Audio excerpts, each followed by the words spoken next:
Dzień dobry, witamy w kolejnym podcaście na temat Formuły 1. Bartosz Budnik i Bartosz Pokrzywiński. Dzisiaj z nami wyjątkowa sceneria i wyjątkowy gość.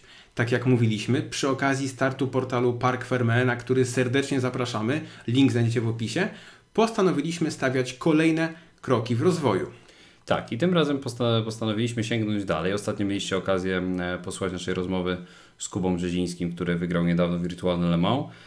A teraz porozmawialiśmy z kimś, kto gdzieś na gridzie Formuły 1 kiedyś stał i być może jeszcze stanie, czyli z Estebanem Gutierrezem. Stał i to nie raz, i to w niejednym zespole i z niejedną jednostką napędową za plecami. Co więcej, Esteban Gutierrez jest wyjątkowym rozmówcą, także dlatego, że startował w swojej karierze również w Formule E, czy chociażby w IndyCar, a w czasie tegorocznego zamknięcia brał udział w wirtualnym ściganiu, w oficjalnej wirtualnej serii Formuły 1, gdzie zajął w klasyfikacji generalnej 4. miejsce.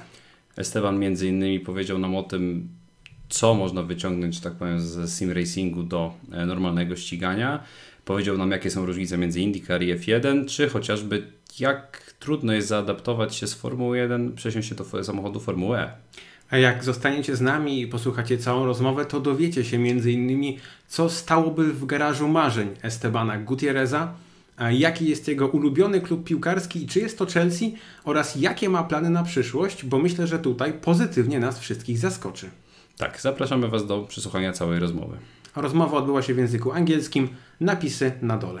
Okay, Esteban, you were assigned as F1 driver, Formula E driver, IndyCar driver, and you took part in Virtual Grand Prix, and you are currently development driver for Mercedes as well.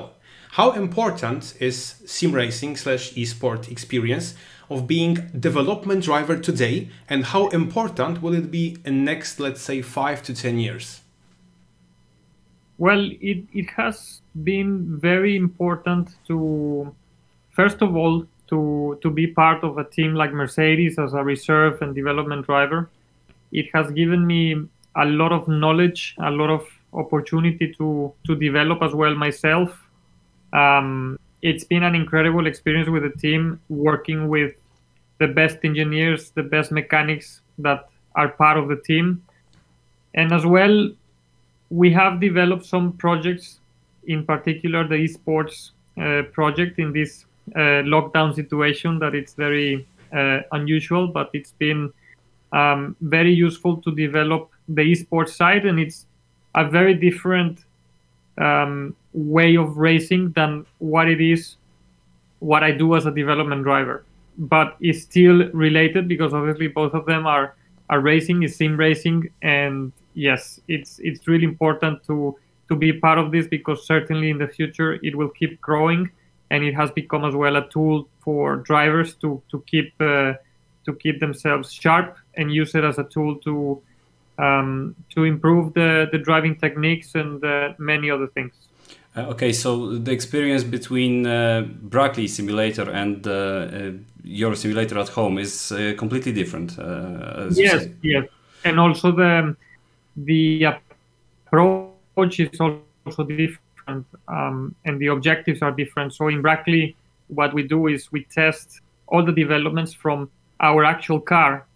We can simulate exactly everything that happens on the car from the scientific point of view, and it allows us to have and get a feeling on the characteristic of the development, whether it's aerodynamic development or a mechanical development. We apply that on the simulator, and basically we can feel and see how the car reacts to those things, and that's the way we decide on the things that will go into production to then include it into the real parts of the car. In my home, I have a simulator that it's actually based on racing platforms that are developed that anyone can race on, and it's basically races that are organized with the community, between drivers and the public, and I think it's a great way to interact. It's a way to also just practice the characteristics. It's not very similar to the cars we drive, but it gives you a very good idea of what it is to drive. Yeah, of course. And as you've mentioned, we saw you on Twitch, you're a streamer right now also as well. And we know you've been fourth and this season Virtual Grand Prix. Congratulations on that one. How would you compare F1 2019 as a game to F1 2020? 2019 game has definitely made a big step to the previous versions, but the 2020 version is an updated version that includes a lot of feedback from many of us who are actually driving and racing. So myself, I have given some feedback to the guys who are developing the game, and so that gives as well a direction to the developers on making the game even more real than what it has been. Okay, if you can compare all the series, virtual racing series that you took part in during the lockdown, which was the most fun for you?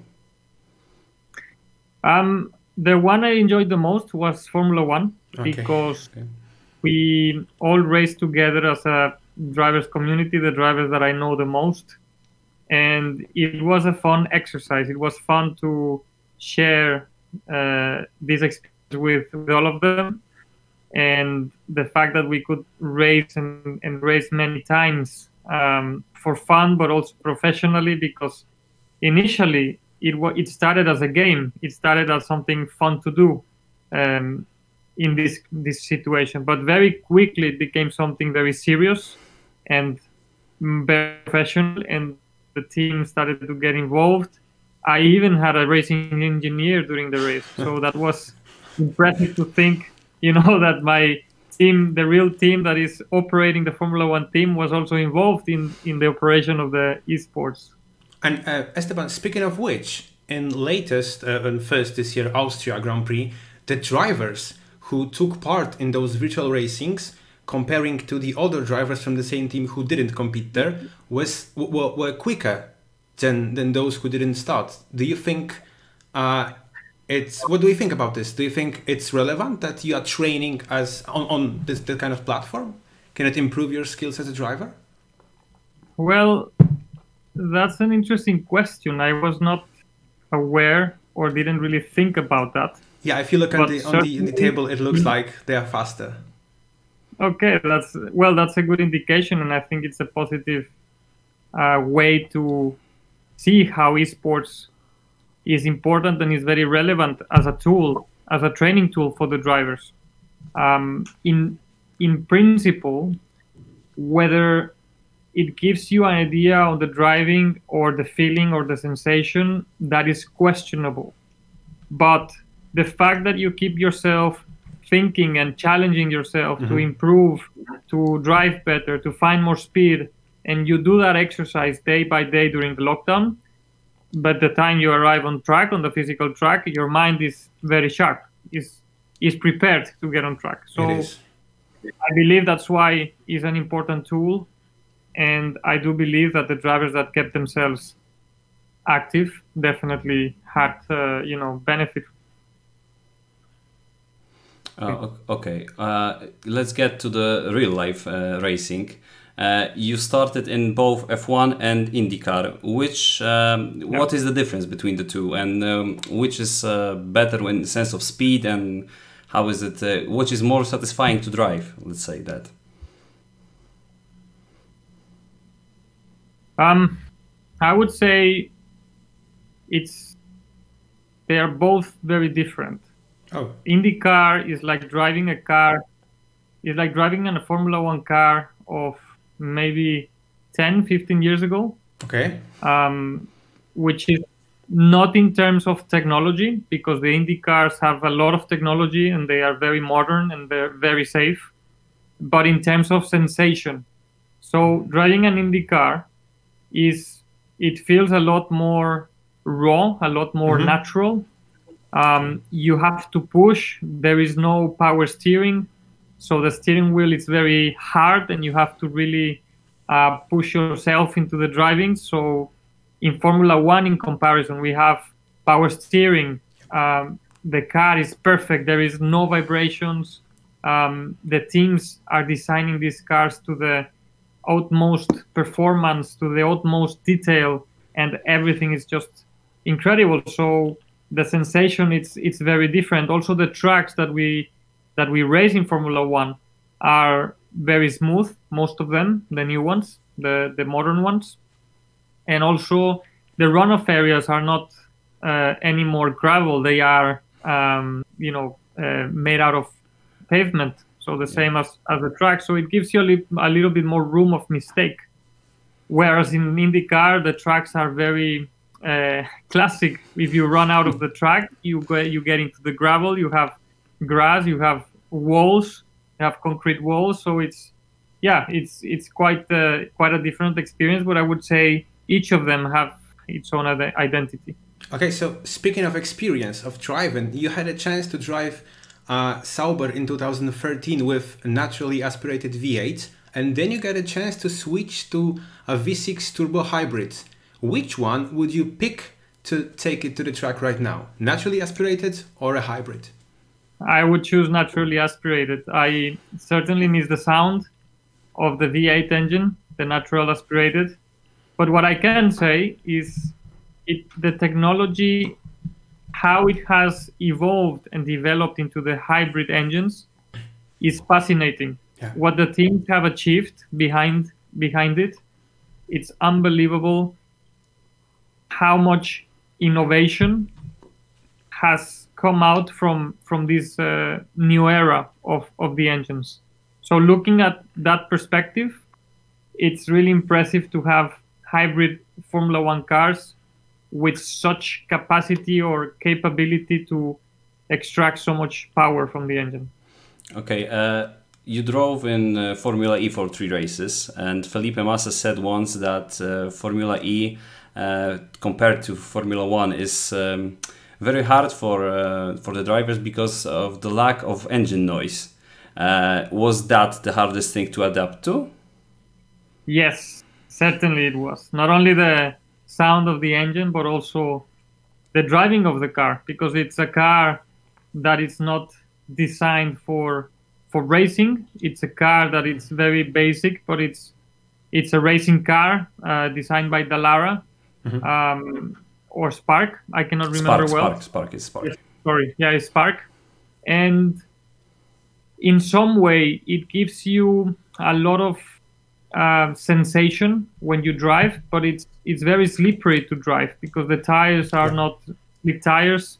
They are pretty small compared to the cars. The cars are heavy, but it is quite interesting how the concept of Formula E, when it started, it has developed and the cars have been improving a lot. And the fact that all the OEMs are shifting to electric vehicles is certainly a way to push the innovation in electric engines. And that's the major part, and Formula E is getting up to the top right now, of course in the current automotive market and motorsport as well, as you mentioned. We can see more car manufacturers getting involved in Formula E than Formula One. What will happen, in your opinion, in the next 10, 15 years between Formula One and Formula E? Will there be any conflict of interest? Or maybe a merger, so something like this? I don't think there will ever be a conflict of interest. There will certainly be a point where, in my opinion, Formula One will shift to carbon neutral, using other technologies like perhaps hydrogen engines. Yeah. Or other technologies that can come up in the future.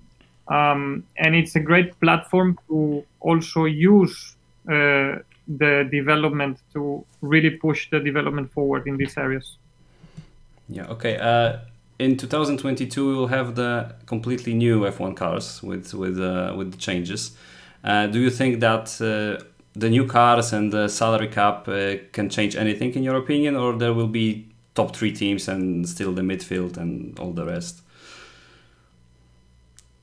I think there will certainly be a change because we also have the budget cap coming into effect next season. And together with the budget cap, we will have the changes of regulation in 2022, which obviously all the teams will develop a complete new car with a restricted budget. especially from the big teams. So it will definitely level up the competition in a way. But I think the effect of, or let's say the completion of the desire to have a Formula One that is more equal between the biggest teams and the small teams will be seen in the following years. It will not be seen straight in 2022 when the regulation changes. Have you saw Drive to Survive on Netflix?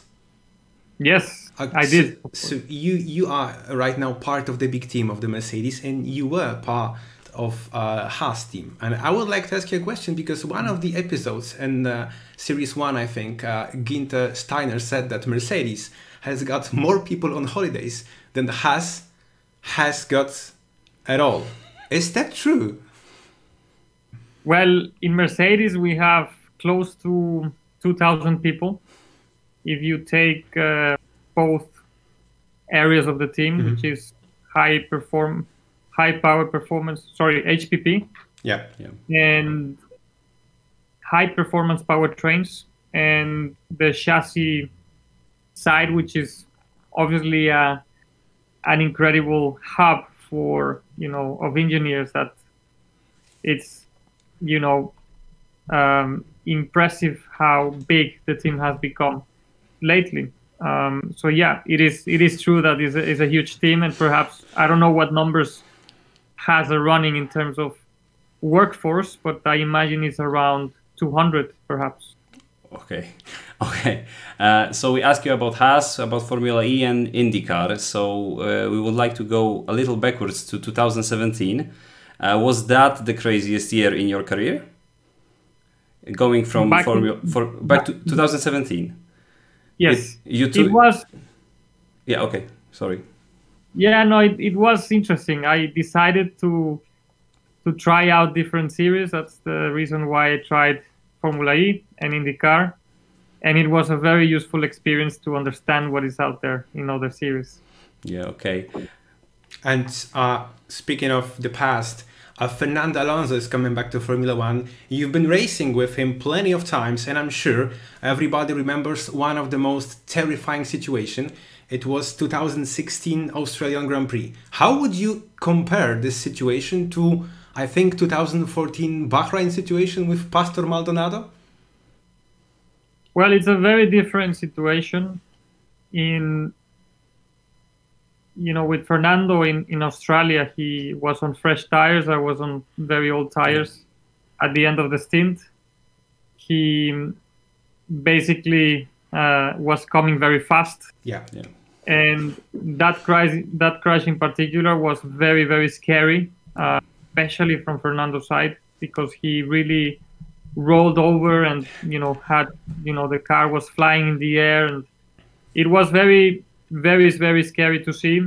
And the moment when my car stopped, the first thing I did was to get out of the car as quick as possible to go and see if Fernando was fine and was nothing had happened. So luckily, we were both, nothing serious happened.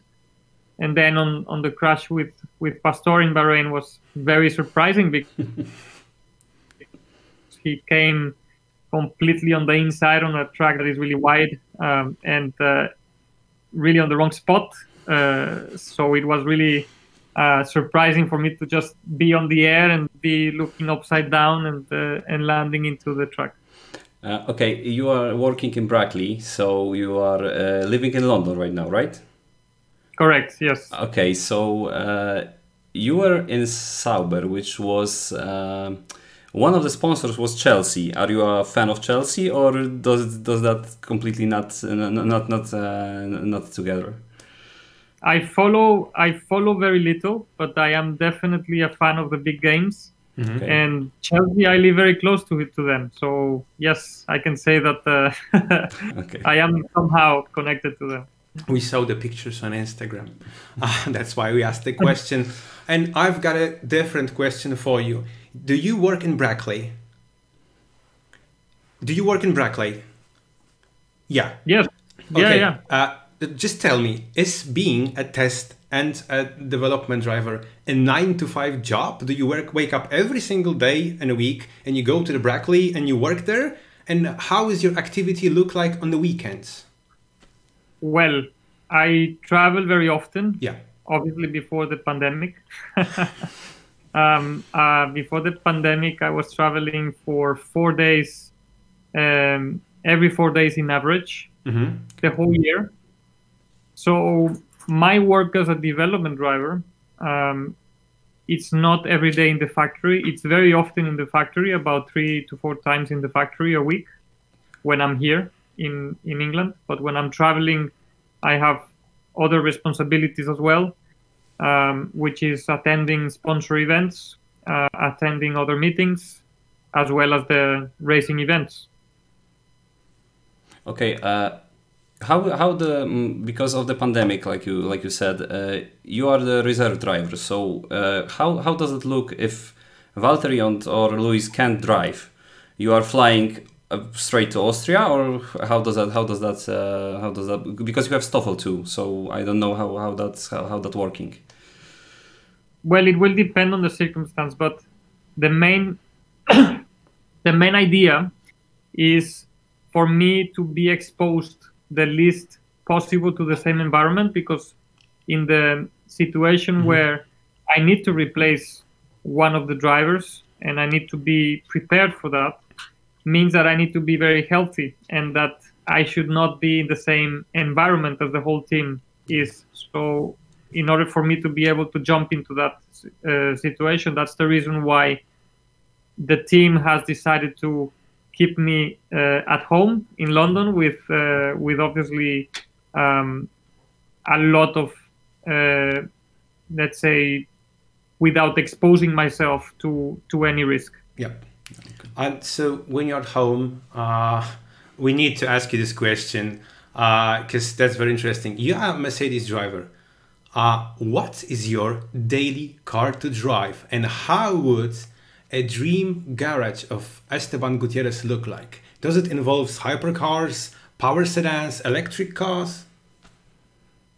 My dream garage is a selection of classic and very modern hypercars.